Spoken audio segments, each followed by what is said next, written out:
Today, we will hopefully be replacing the missing piece on the EB and show you how we got scammed along the way. Okay, so what I'm hoping is in this box is in fact the rear garnish of the EB Fairmont Ghia. So those that know E-Series know that the rear garnish on the actual Fairmonts and the Fairmont Ghias is obviously different to the Falcons, and you can't find them. You can't find them in, the condition of them. They tend to be very frail, sun damaged, cracked, and you would have seen in that video, this was one of those sort of pieces that we tried to obtain so the overall appearance of the vehicle so match the overall appearance of the vehicle. So so we're hoping that this one here is what it's supposed to be and as it was sold to me. So, and the reason why I'm a bit skeptical about what this might be or as is because probably like anyone else chasing parts on the internet, we fell victim to a scam or a scammer when we were trying to purchase one of these. So a little heads up when you're requesting parts on Facebook or anywhere else for that matter, is probably just do a little bit of due diligence, I suppose, in terms of the person selling it. In this case, I put a post up in one of the E-Series Facebook pages. Now, that's obviously, one of the easiest, or, you'd expect that's probably going to be your best chance of finding some sort of rare part or parts on the internet. Now, I put a post up, and the funny thing is, since I've put my post, I've seen so many posts requesting one of these garnishes, right? So I put a post up. There was a couple of people that sent me links to ones on eBay. Some said they might have one, in their parts, storage. But I got a message from a guy saying that he had one, and in my mind, because I got a message through Messenger, I thought it had come from someone within the group.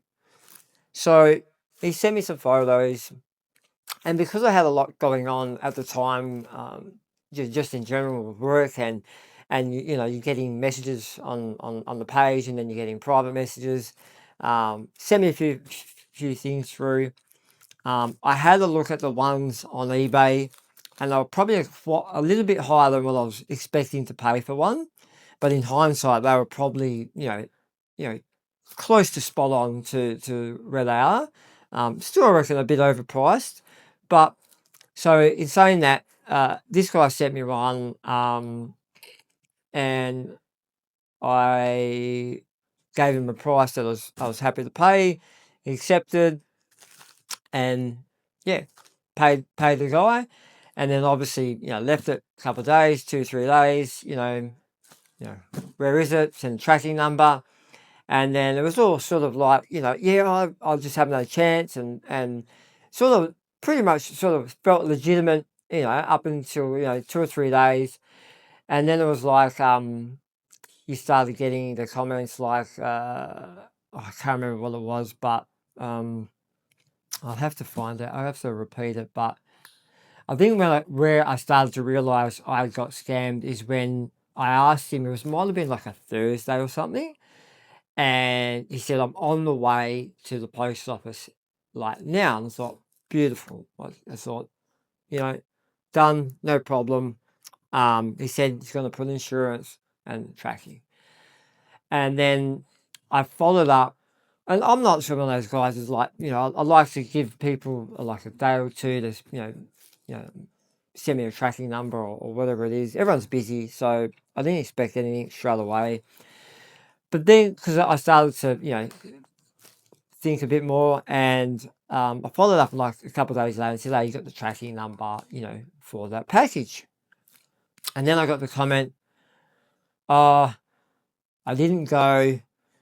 My dad was sick or something like that." And I was like, "Okay, but you said you were on the way to the post office." So then I was just like, man, in my head, I was like, I've been scammed. I replied to the guy saying, my concerns about, what he's said he's going to do and then what's actually happened. And yeah, you just get the old, dad had a heart attack or some bullshit like that.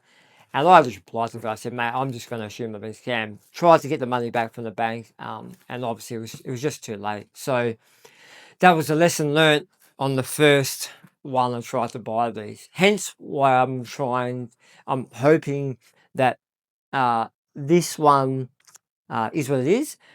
I'm very confident this one is what it is, because every time I've gone to buy one since, I've told someone I've been scammed, and I want some sort of, I guess, proof that the person I'm dealing with is real, and etc. And if you go back to when I was first buying the first one, I probably should have delved into the guy's profile a bit more, because after I went back, I started to think there were some signs there that I probably should have checked. And I probably, if I did and wasn't in such a rush, I probably wouldn't have bought it. But as you do, you need it. They're hard to get. Someone comes up, price is right, and you buy it. So yeah. So when this one came up, there was no hesitation. And this guy sent me through, obviously, driver's license, proof of identity, and all that sort of stuff too. So there's full confidence that there is someone on the other end, and that you're going to get the package. So we'll open it up. Let's see how we go.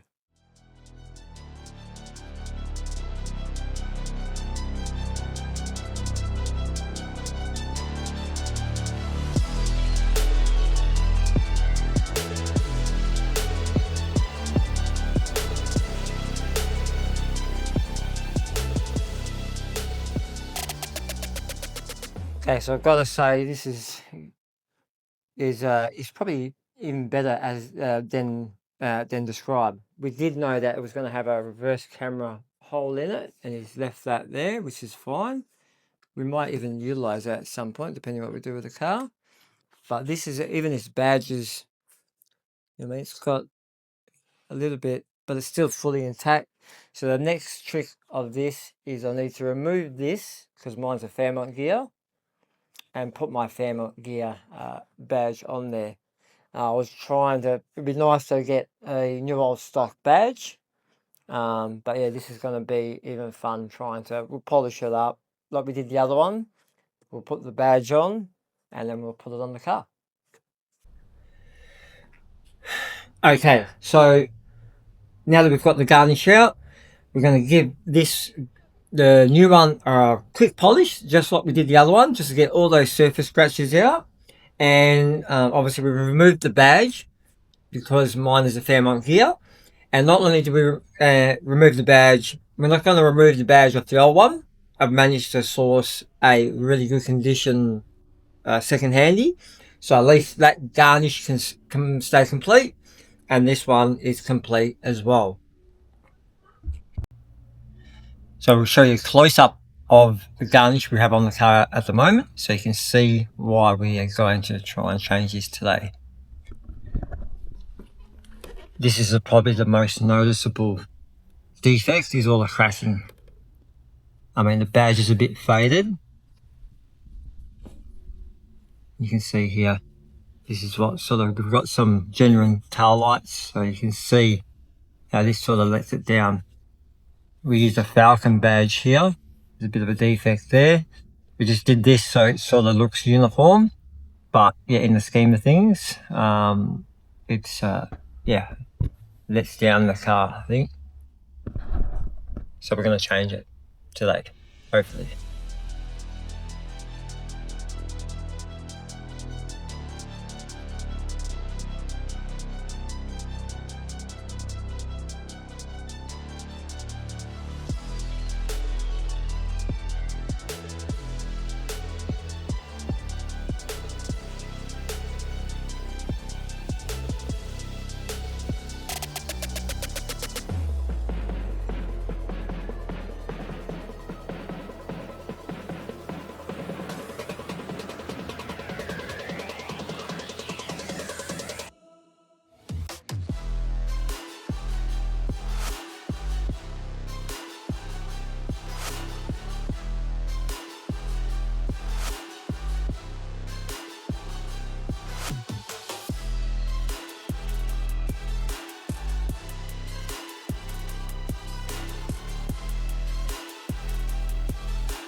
Okay, now that we've got the old one off, I've got both of them here side by side, so we can actually see them and see if this is actually a biggest improvement as what it's worth, I suppose.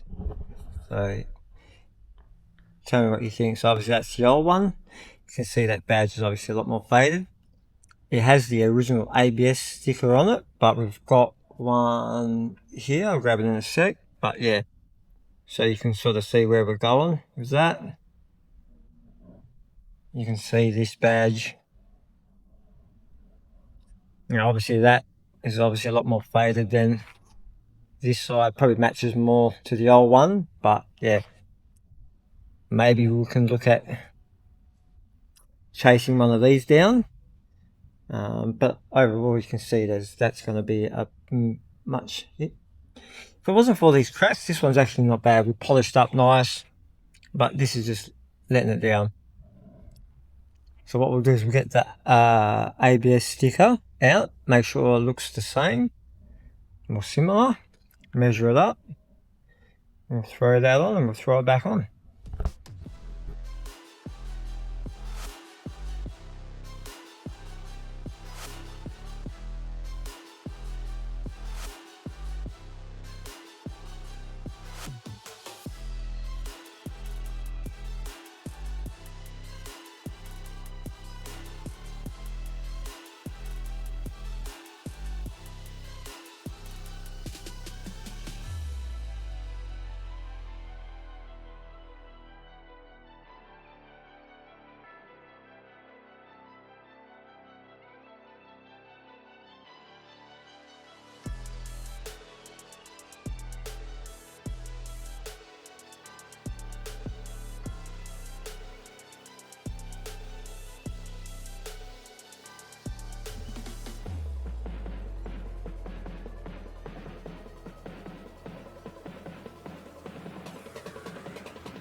So there you go, guys. There is the encore to the EB restoration. Let us know if you thought this was actually worth the hassle. I think it is.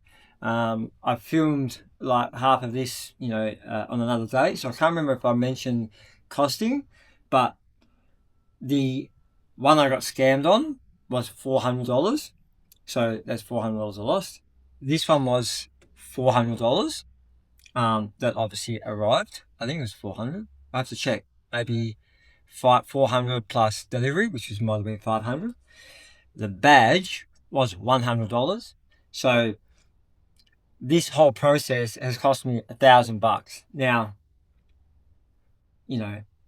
if you said to me, would you spend $1,000 to do it before I started? I would say no.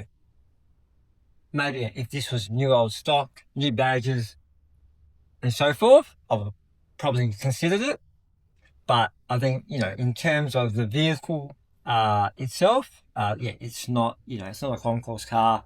But I did think there was value in finding a nicer one of these. And I think you will quite agree. So our only question now is, because that badge actually looks good, this looks good, do we just find a better Ford badge? So if you've got one, let me know. But yeah, I'm not paying top dollar for it. So yeah, let us know what you think. Was it worth it? Let us know. Thanks, guys.